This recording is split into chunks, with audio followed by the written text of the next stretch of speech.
प्रिय विद्यार्थियों, नमस्ते। तो आज हम जो हमारी दूसरी पुस्तक है हिंदी की, उसका जो पाठ है वो आरंभ करेंगे। तो आज हम क्या हैं, जो ये इकाई है कथेतर साहित्य, इस इकाई के जिस पाठ को पढ़ने वाले हैं वह भारत के जो पूर्वोत्तर राज्य हैं उसके प्रमुख राज्यों में से एक त्रिपुरा से संबंधित है। जब कोई भी कथानक किसी राज्य की या क्षेत्र विशेष की यात्रा पर आधारित हो तो हमें उसे समझने के लिए उस राज्य या क्षेत्र विशेष की जो भौगोलिक परिस्थितियां हैं, वह प्राकृतिक जो वहाँ की विशेषताएं हैं, प्राकृतिक जो विशेषताएं हैं, तो उसके बारे में जान लेना बहुत ही जरूरी होता है। तो आइए हम इस पाठ को पढ़ने से पहले भारत के जो पूर्वोत्तर के कुछ राज्य हैं, प्रमुख जो राज्य हैं, उसके बारे में जानकारी प्राप्त करते हैं।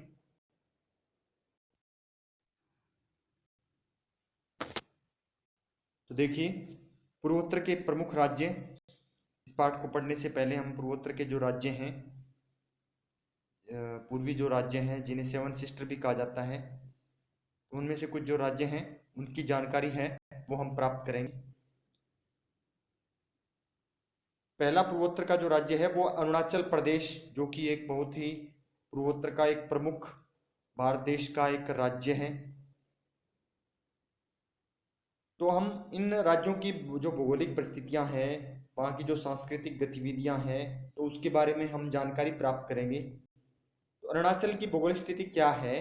अरुणाचल प्रदेश भारत का एक उत्तर पूर्वी राज्य है, यानी यह भारत के उत्तर पूर्व में स्थित एक राज्य है। अरुणाचल का अर्थ हिंदी में उगते सूर्य का पर्वत, अरुण सूर्य प्लस में अचल, अचल होता है न चलने वाला, यानी पर्वत होता है। यानी ऐसा माना जाता है कि जो भारत देश में सबसे पहले जो सूर्य का उदय है वो अरुणाचल प्रदेश में होता है। फिर इस प्रदेश की सीमाएं दक्षिण में असम, दक्षिण पूर्व में नागालैंड, अब असम है और नागालैंड है, ये तो भारतीय राज्य है। पूर्व में बर्मा और म्यांमार, ये देश हैं, बर्मा और म्यांमार, जिससे हमारे देश की जो सीमा है वो लगती है, अरुणाचल की जो सीमा लगती है। पश्चिम में भूटान और उत्तर में तिब्बत से मिलती है। अरुणाचल के जो पश्चिम में भूटान स्थित है, भूटान देश है, और उत्तर में तिब्बत स्थित है। अरुणाचल की राजधानी ईटानगर, और वहां की जो बोलचाल की जो मुख्य भाषा है वो हिंदी है। भौगोलिक दृष्टि से पूर्वोत्तर के राज्यों में यह सबसे बड़ा राज्य है। पूर्वी जो जितने भी राज्य हैं उनमें से सबसे बड़ा राज्य है वो अरुणाचल है। वर्तमान समय में भारत के अन्य भागों में से बहुत से लोग आकर यहाँ आर्थिक और सांस्कृतिक गतिविधियां करते हैं। अब आज के समय इस राज्य में क्या है भी, देश के अन्य भागों से यहाँ पर बहुत लोग आ रहे हैं, यहाँ की जो सांस्कृतिक गतिविधियां हैं वो करते हैं, और आर्थिक रूप से भी ये काफी आगे बढ़ चुका है। आगे इस प्रदेश की विशेषता क्या है, इस राज्य की? अरुणाचल प्रदेश को भारत का आर्किड स्वर्ग भी कहते हैं। एक विशेष तरह की पौधों की एक जाति है वो यहाँ पर होती हैं, पौधे यहाँ पर होते हैं। यहाँ 500 से ज्यादा प्रजाति के आर्किड पाए जाते हैं।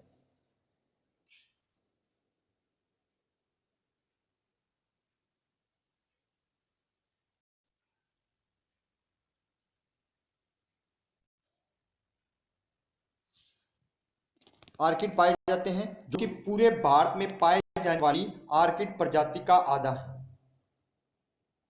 यानी पूरे भारत की जो आर्किड की जो प्रजातियां हैं वो अलग एक तरफ है, और यहाँ पर पूरे भारत की क्या है, पूरे भारत से ज्यादा यहाँ पर जो प्रजातियां हैं आर्किड की वो पाई जाती हैं।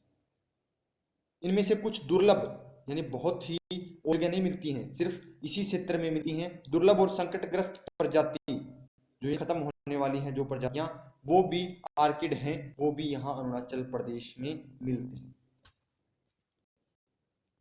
आगे देखिए असम। असम की भौगोलिक स्थिति किस प्रकार की है? असम, कुछ लोग इसे आसाम भी बोलते हैं। तो असम या आसाम उत्तरी भारत का एक प्रमुख राज्य है।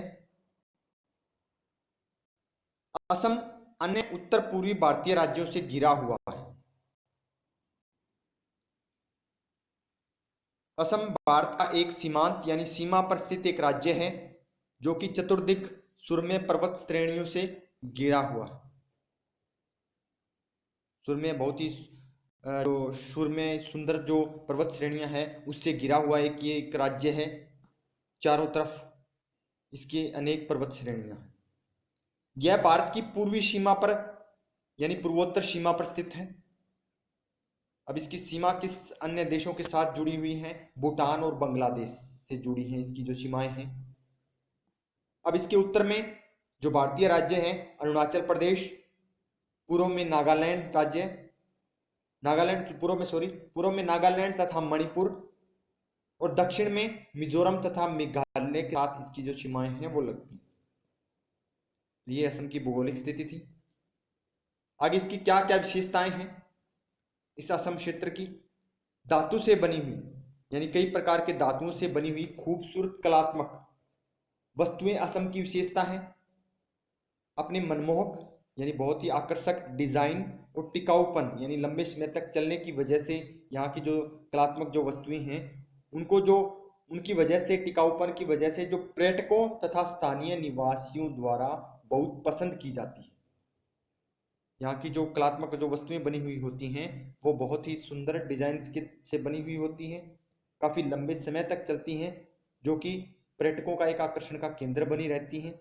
और यहाँ के जो स्थानीय जो निवासी हैं उनके द्वारा भी ये बहुत अधिक पसंद की जाती है। यहाँ के जो कुशल कारीगर यानी इन कलात्मक वस्तुओं को बनाने वाले जो कारीगर हैं वो पीतल तथा और मिश्रित धातु से बेहद खूबसूरत बर्तन भी यहाँ पर वो बनाते हैं।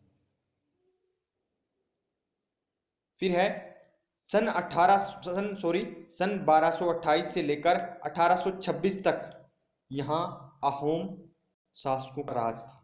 अहोम एक राजवंश है, जिस तरह मुगल थे उसी तरह अहोम एक शासकों का राज यहाँ पर काफी लंबे समय तक रहा है। और उस समय भी यहाँ पर सोने और चांदी के बर्तन और तथा अन्य जो वस्तुएं हैं वो बनाई जाती थी। यानी प्राचीन काल से ही इस तरह की जो कलात्मक वस्तुएं बनाने का जो उनका कार्य है वो चलता आ रहा है। आगे देखिए मणिपुर, ये भी एक पूर्वी राज्य है। यहाँ की भौगोलिक स्थिति क्या है? मणिपुर भारत का एक पूर्वोत्तर राज्य है और इसकी राजधानी इंफाल है। मणिपुर के पड़ोसी राज्य कौन कौन से हैं? इसके उत्तर में नागालैंड और दक्षिण में मिजोरम, इसके पश्चिम में असम और पूर्व में इसकी सीमा म्यांमार यानी जो कि एक देश है, हमारे देश के साथ इसकी सीमाएं लगती हैं, तो म्यांमार से इसकी जो सीमा है वो लगती है। मणिपुर के जो मूल निवासी हैं वो मितई नाम की एक जनजाति है, वो यहाँ पर रहती हैं और जो यहाँ के घाटी क्षेत्र में रहते हैं। यहाँ के पर्वतीय क्षेत्रों में यानी जहां पर्वतीय क्षेत्र हैं वहां पर नागा व कुकी जनजाति के लोग रहते हैं। मणिपुर को बहुत ही एक संवेदनशील सीमावर्ती जो राज्य है वो माना जाता है, यानी कई तरह की जो अवैध गतिविधियां हैं वो यहाँ पर चलती रहती हैं। आगे इसकी विशेषता क्या है इस प्रदेश की? मणिपुर का रासलीला और शास्त्रीय नृत्य भारत के सांस्कृतिक मानचित्र में बहुत महत्वपूर्ण स्थान रखते हैं। अब यहाँ की एक रासलीला है, यहाँ के लोगों द्वारा जो रचाई जाती है वो एक शास्त्रीय, और यहाँ का एक जो शास्त्रीय नृत्य है मणिपुरी, उसे क्या है जो भारत की सांस्कृतिक गतिविधियों में बहुत प्रमुख स्थान दिया जाता है। फिर यहाँ के कुछ झीलें हैं जैसे लोकतक झील है और खोगमपत जो आर्किडेरियम जैसी जगहों के साथ मणिपुर अपनी प्राकृतिक सुंदरता के लिए प्रसिद्ध है। ये एक तो झीलें हैं और कुछ ऐसे संग्रहालय हैं जिसके जो अपनी प्राकृतिक सुंदरता के लिए, प्राकृतिक विविधता के लिए बहुत अधिक प्रसिद्ध हैं। सिक्किम, ये भी भारत का एक पूर्वी राज्य है। सिक्किम भारत के पूर्वोत्तर भाग में स्थित एक पर्वतीय राज्य है। इसका जो आकार है वो एक अंगूठे के आकार का है। जब हम इसे मानचित्र पर देखते हैं तो अंगूठे के आकार का यह राज्य है। पश्चिम में नेपाल जो कि इसके साथ सीमा लगती है, नेपाल की सिक्किम से, जो एक अन्य देश है जिससे अंतर्राष्ट्रीय सीमा लगती है। उत्तर और पूर्व में चीनी तिब्बत स्वायत्त क्षेत्र तथा दक्षिण पूर्व में भूटान से ये लगा हुआ है। नेपाल से भी लगती है इसकी सीमा, चीनी तिब्बत क्षेत्र है उससे भी लगती है, और इसके दक्षिण में पश्चिम बंगाल जो हमारे देश का एक राज्य है उससे के साथ इसकी सीमाएं लगती है। अब यहाँ की भाषाएं कौन कौन सी हैं, कौन कौन सी भाषा के लोग यहाँ पर रहते हैं, तो अंग्रेजी, गोरखा, खश, भूटिया, लिम्बू तथा हिंदी यहाँ की आधिकारिक भाषाएं हैं। गंगटोक इसकी राजधानी तथा सबसे बड़ा शहर है। सिक्किम की जनसंख्या भारत के राज्यों में न्यूनतम, जो भारत के अन्य राज्य हैं उनसे बहुत कम जनसंख्या इस राज्य की, तथा इसका जो क्षेत्रफल है वो गोवा के पश्चात न्यूनतम है। यानी सबसे कम न्यूनतम क्षेत्रफल है वो गोवा का है सबसे कम, और उसके बाद में सिक्किम का नंबर आता है। अपने छोटे आकार के बावजूद सिक्किम भौगोलिक दृष्टि से काफी विविधतापूर्ण है। यानी अनेक तरह की विविध जो विशेषताएं हैं, प्राकृतिक विशेषताएं या भौगोलिक विशेषताएं यहाँ पर हैं। और कुछ अन्य क्या स्थिति है वहां पर, साफ सुथरा होना, प्राकृतिक सुंदरता चारों तरफ, एवं राजनीतिक स्थिरता भी यहाँ पर है। और राजनीतिक स्थिरता और आदि विशेषताओं के कारण सिक्किम है वो भारत में एक पर्यटन के क्षेत्र में एक पर्यटन का एक प्रमुख केंद्र है। यानी काफी पर्यटक वहां सिक्किम में लोग जाते हैं। सिक्किम की विशेषता क्या है, क्या यहाँ पर विशेष है? सिक्किम का तिब्बत से गहरा सांस्कृतिक रिश्ता है। बौद्ध धर्म ने सिक्किम में स्थानीय परंपराओं और मान्यताओं को अपनाया। अगला है तिब्बती बौद्ध कला का बेहतरीन नमूना है। यानी यहाँ बौद्ध धर्म से संबंधित काफी जो लोग हैं वो यहाँ पर रहते हैं। थांका चित्रकला, ये एक चित्रकला का नाम है। थांका चित्रकला धर्म से जुड़ी हुई चीजों के चित्रों का खूबसूरत डिजाइन है। पारंपरिक थाका यहाँ की एक खास चित्रकला है जो यहाँ पर बहुत अधिक प्रसिद्ध है। वो पारंपरिक थाका चित्रकला ज्यादातर हाथ से किया गया एक पेंट है। ये हाथ से बनाई जाती है अधिकतर, जिसमें प्राकृतिक रंगों और गोल्ड डस्ट का, यानी सोने जैसी जो धूल होती है उसका इसमें इस्तेमाल किया जाता है। ये चित्र कढ़ाई करके या सजाकर भी बनाए जाते हैं। इन्हें जो मठ जहां पर ये बौद्ध भिक्षुक रहते हैं उन मठों में तथा घरों में भी इनको देखा जा सकता है। और अंतिम है त्रिपुरा। त्रिपुरा की भौगोलिक स्थिति क्या है? त्रिपुरा भी भारत की जो उत्तरी पूर्वी सीमा है उस पर स्थित है। यह भारत का तीसरा सबसे छोटा राज्य है जिसका क्षेत्रफल 10,491 वर्ग किलोमीटर। इसके उत्तर, पश्चिम और दक्षिण में बांग्लादेश स्थित है, जबकि पूर्व में असम और मिजोरम स्थित है। अब जो अगरतला है वो त्रिपुरा की राजधानी है। यहाँ की भाषाएं कौन कौन सी हैं? बंगाली और त्रिपुरी यहाँ की मुख्य भाषाएं। त्रिपुरा का आधे से अधिक भाग जंगलों से घिरा हुआ है। अब इतना अधिक जंगलों से घिरा होने के कारण, प्राकृतिक विविधताओं के कारण यहाँ के जो प्रकृति प्रेमी हैं वो यहाँ पर क्या है, पर्यटक के रूप में बहुत अधिक आते हैं। ये पर्यटकों को बहुत अधिक आकर्षित करता है। किंतु दुर्भाग्यवश, लेकिन इस राज्य का ये दुर्भाग्य है, बुरा भाग्य भी कह सकते हैं, कि यहाँ कई आतंकवादी जो संगठन हैं वो पनप चुके हैं। जिसके कारण जो पर्यटकों की में काफ़ी कमी हुई है। जो अलग राज्य की बार बार मांग करते हैं और समय समय पर जो राज्य की जो प्रशासन होता है उससे ये लड़ते रहते हैं। हैंडलूम बुनाई यहाँ का मुख्य उद्योग है, यानी हाथों के द्वारा बनाई गई जो चीजें हैं वो यहाँ का एक मुख्य उद्योग है। फिर है इस त्रिपुरा की विशेषता क्या है, क्या विशेष है इस त्रिपुरा में? तो त्रिपुरा में सुंदरी तलवाड़ा ग्राम से 5 किलोमीटर दूर, ये सुंदरी तलवाड़ा एक गांव है, वहां से 5 किलोमीटर दूर क्या है, एक भव्य प्राचीन त्रिपुर सुंदरी का मंदिर है। और उस मंदिर में क्या है, जिसमें सिंह पर यानी शेर पर सवार जो भगवती माँ है वो अष्टादश यानी 18 भुजाओं की वहां पर जो मूर्ति है वो वहां पर स्थित है। मूर्ति की भुजाओं में 18 प्रकार के आयुध यानी 18 प्रकार के जो हथियार हैं वो हैं।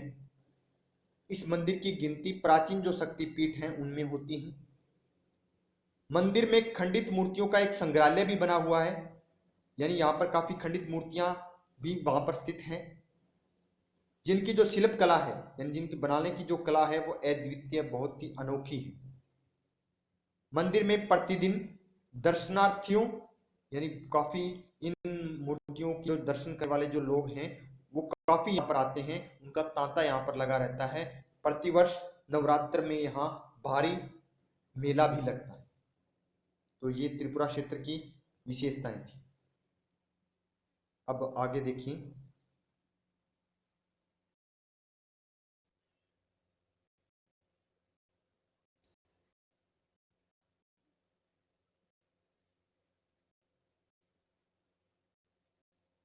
तो आइए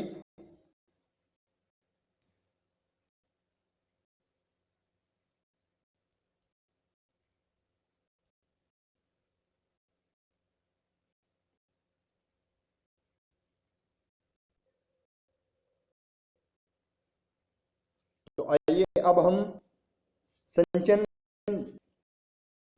कंचन भाग 1 के जो लेसन है कल्लू कुम्हार की ऊनाकोटी को पढ़ने वाले हैं। यह पाठ भी यात्रा बड़ा है और इस पाठ में त्रिपुरा की जो भौगोलिक स्थितियां, वहाँ की जलवायु की, वहाँ के भूगोल के बारे में और वहाँ की जो प्राकृतिक विशेषताएं हैं उसके साथ साथ इसमें वहाँ की जो सामाजिक वातावरण है उसका भी वर्णन किया गया है। तो आइए हम इस पाठ को आरंभ करते हैं। कल्लू कुम्हार की ऊनाकोटी। कल्लू कुम्हार ये किसी व्यक्ति का नाम है और ऊनाकोटी त्रिपुरा का एक बहुत ही प्रसिद्ध जगह है, वहां का नाम है। इस पाठ के लेखक हैं कैप्टन विक्रम सिंह। अब देखिए जो पाठ है वो आरंभ कर रहे हैं। ध्वनि है अद्भुत गुण है। ध्वनि जो होती है यानी जो साउंड होता है उसमें यह एक अनोखा गुण है कि एक क्षण में ही भले एक क्षण में ही वह आपको किसी दूसरे समय संदर्भ में पहुंचा सकती है। ध्वनि के माध्यम से कई बार क्या है, हम वर्तमान से भूतकाल में हम जा सकते हैं उस ध्वनि के माध्यम से। मैं उनमें से नहीं हूं, फिर वो अन्य लोगों से तुलना कर रहे हैं, अन्य लोगों के बारे में बता रहे हैं और समय के बारे में वो यहाँ वर्णन कर रहे हैं। मैं उनमें नहीं हूं, कहता है भी मैं उन लोगों में से नहीं हूं जो सुबह 4 बजे उठते हैं और 5 बजे तैयार हो जाते हैं। इसके लिए क्या जाते हैं, 5 बजे वो निकल जाते हैं अपने घर से और फिर लोधी गार्डन पहुंचकर, ऐसे लोग लोधी गार्डन यानी दिल्ली का एक जो बहुत अधिक प्रसिद्ध गार्डन है, वहां पर पहुंचकर वहां पर जो मकबरे बने वहां पर जाते हैं और मेम साहबों की सोहबत होता है, संगत, मेम साहबों की जो संगत होती है, उनका जो साथ होता है, उनमें वो उन मेम साहबों की संगत में या उनके साथ में वो निकल जाते हैं लंबी सैर के लिए, यानी सुबह की सैर के लिए।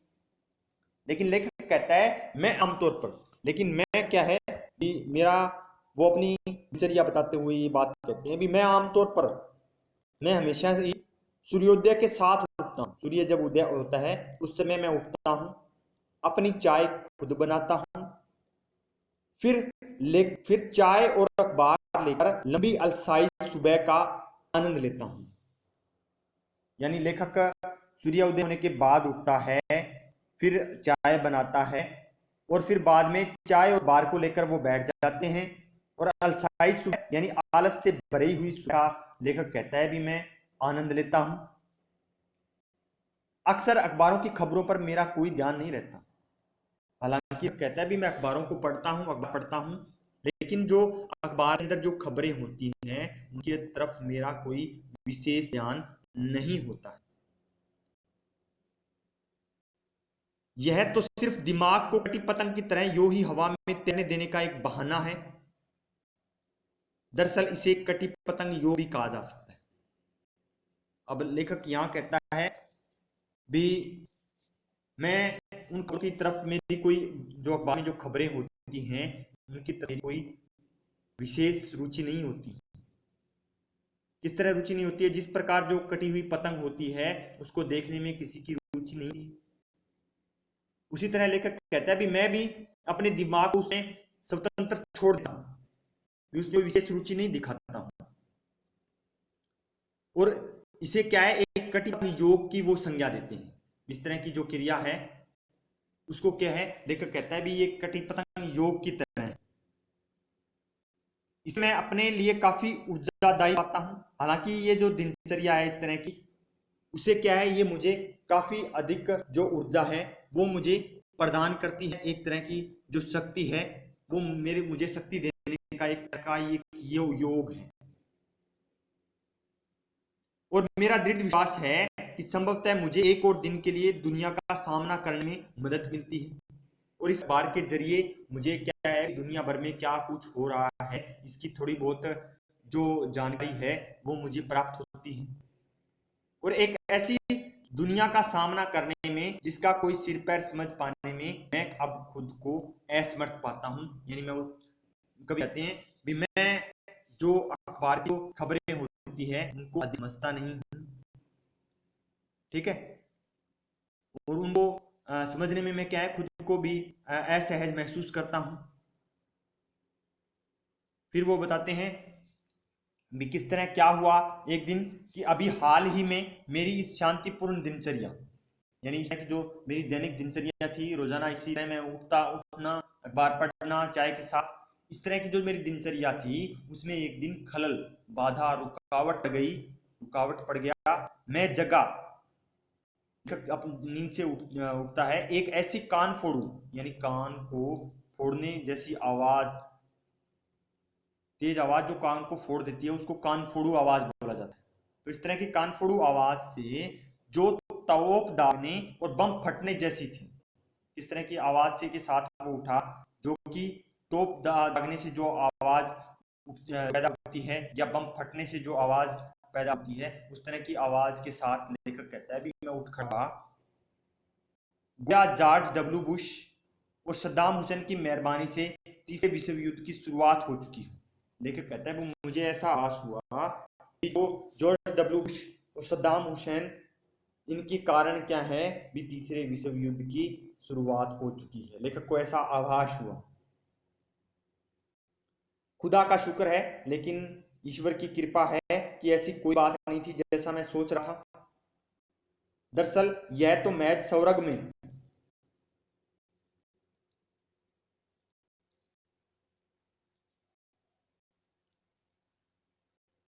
स्वर्ग में चल रहा कोई देवताओं का कोई खेल था। यानी आकाश में इस तरह की जो क्रियाएं हैं वो हो रही थी, जिसकी झलक बिजली की चमक और बादलों की गर्ज के रूप में देखने को मिल रही थी। इस तरह की विधियां हमें देखने को मिल रही, बिजली चमक रही थी और बादलों की जो गर्ज है वो कहते हैं भी देखने को मिल रही थी। फिर इस तरह की गतिविधि से बाद में क्या होता है कि मैंने खिड़की के बाहर झांका।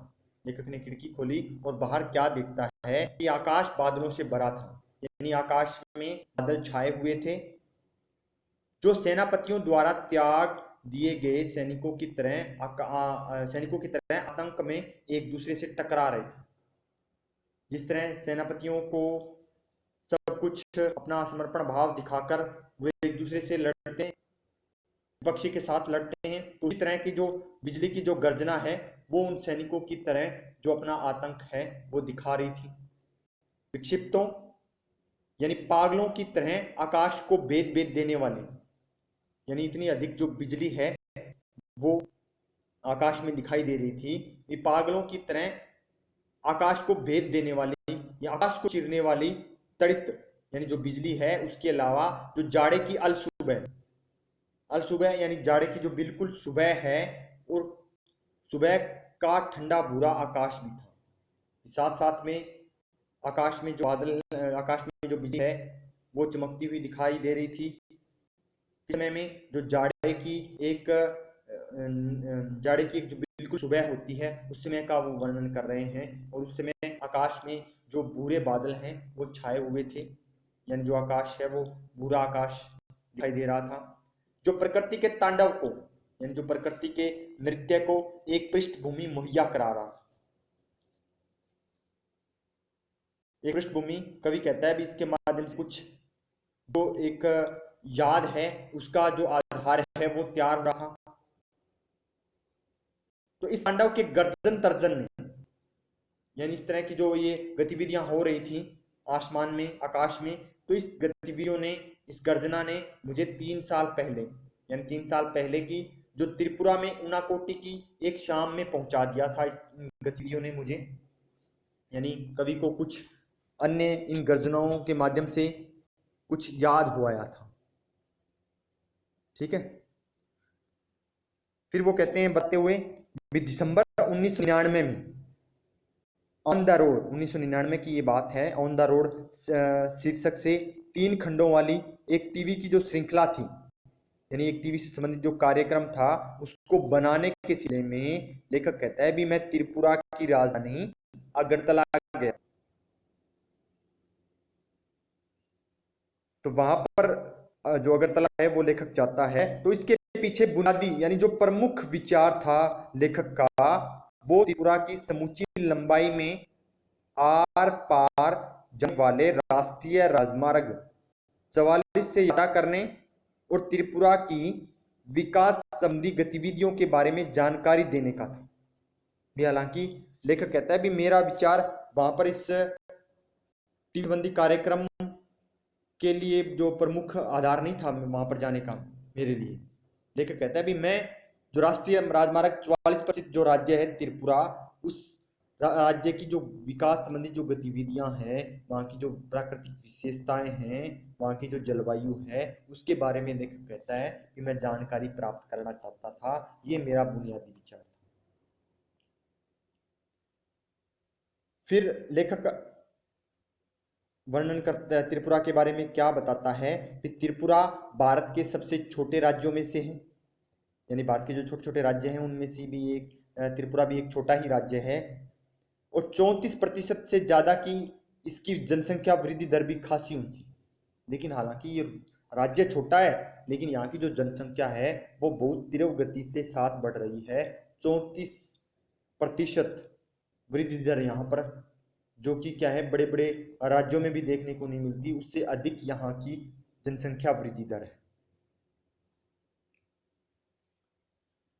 3 तरफ से यह बांग्लादेश से घिरा हुआ है। बांग्लादेश जो कि एक देश के साथ इसकी सीमाएं लगती हैं बांग्लादेश से, तो 3 ओर से ये बांग्लादेश से घिरा हुआ है त्रिपुरा, और शेष भारत के साथ इसका दुर्गम जुड़ाव, शेष भारत जो है वो इसके साथ इसका दुर्गम जुड़ाव है, यानी इसके जो इस त्रिपुरा क्षेत्र के साथ जो राज्य लगते हैं वहाँ पर जो पर्वतीय क्षेत्र है, ठीक है, पहाड़ों का जो क्षेत्र है, दुर्गम क्षेत्र है वहाँ पर लगता हुआ, यानी दुर्गम क्षेत्र वो होता है जहाँ पर आना जाना कठिन। तो दुर्गम जुड़ाव उत्तरी सीमा से छठे मिजोरम और असम के द्वारा बनता है। फिर वहाँ के जो प्रमुख जो शहर हैं सोनामुरा, बेलोनिया, सबरूम और कैलाश शहर जैसे त्रिपुरा के ज़्यादा महत्वपूर्ण शहर बांग्लादेश के साथ इसकी सीमा के करीब हैं। यानी जो त्रिपुरा के जो महत्वपूर्ण शहर हैं वो बांग्लादेश की जो सीमा है, अंतर्राष्ट्रीय जो सीमा है उसके साथ लगते हैं, यानी बांग्लादेश की सीमा के करीब हैं। यहाँ तक कि जो अगरतला, जो कि त्रिपुरा की राजधानी है, वो भी जो सीमा चौकी है, सीमा पर स्थित जो चौकी है, उससे महज 2 किलोमीटर पर है की दूरी पर है। इतना नजदीक वो त्रिपुरा की जो राजधानी है वो बसी हुई है। बांग्लादेश से लोगों की अवैध आवक, यानी बांग्लादेश के जो लोग हैं वो अवैध रूप से यहाँ आते रहते हैं गैर कानूनी तरीके से। यहाँ जबरदस्त है, यानी बहुत अधिक मात्रा में वहां से लोग यहाँ पर आते हैं और यहाँ से सामाजिक स्वीकृति भी हासिल है। लेकिन यहाँ के जो समाज के लोग हैं वो भी उन्हें नहीं रोकते।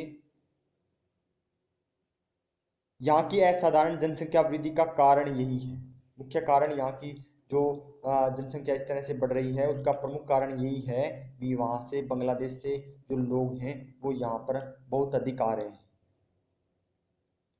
असम और पश्चिम बंगाल से भी लोगों का प्रवास यहाँ होता है। असम से भी यहाँ पर लोग आ रहे हैं, पश्चिम बंगाल के लोग भी यहाँ पर बहुत अधिक संख्या में यहाँ पर आ रहे हैं। कुल मिलाकर बाहरी लोगों की बाहरी आवक ने जनसंख्या संतुलन को स्थानीय आदिवासियों के खिलाफ ला खड़ा कर दिया। यानी जैसा वो नहीं चाहते थे उसके विपरीत ये हो रहा है। वहाँ के जो आदिवासी जनजातियां थी वो क्या है, ऐसा नहीं चाहती थी, लेकिन फिर भी जो लोग हैं यहाँ पर आ रहे हैं। और यह त्रिपुरा में आदिवासी असंतोष की मुख्य वजह है। वहाँ के जो आदिवासी लोग हैं उनमें इस तरह की जो असंतोष की जो भावना है वो व्याप्त हो गई है यहाँ के जो लोग आने के कारण।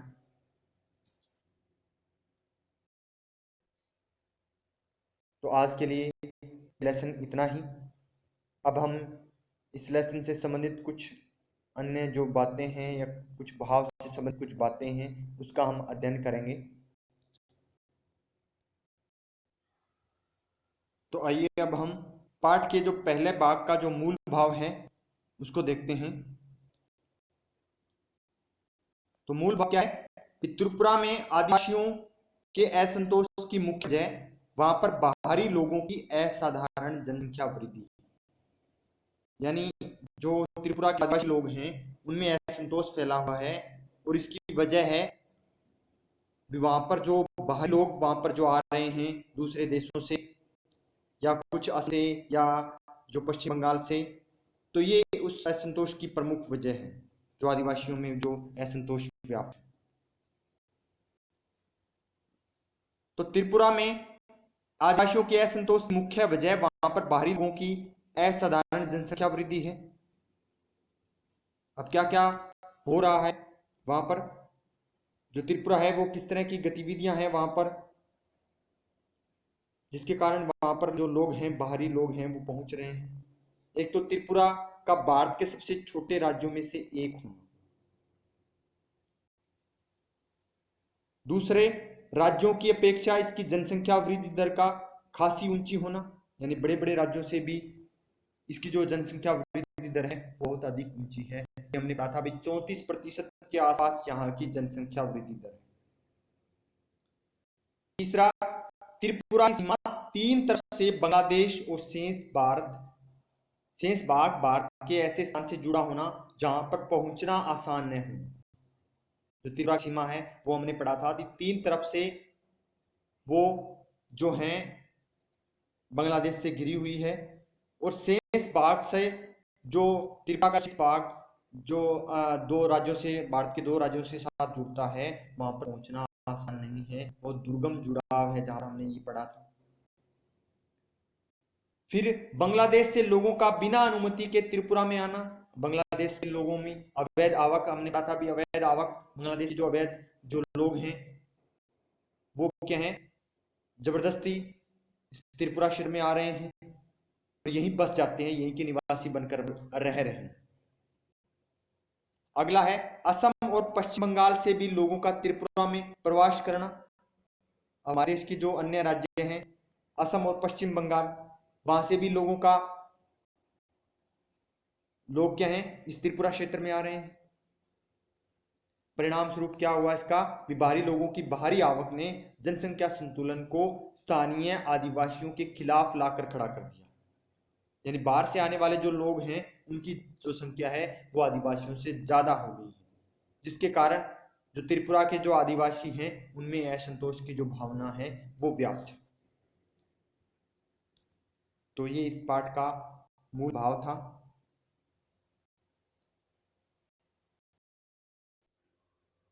तो आज के लिए इतना ही। तो आज का आपका होमवर्क यही रहेगा, भाई इस पाठ का जो सारांश है, इस सारांश को आपको ध्यान से पढ़ना है अच्छी तरह, और जो कठिन शब्दार्थ हैं उनको रेखांकित करना है, जो मुख्य बातें हैं वो आपको रेखांकित करनी है। तो आज के लिए बेटा इतना ही। Have a nice day. It's okay.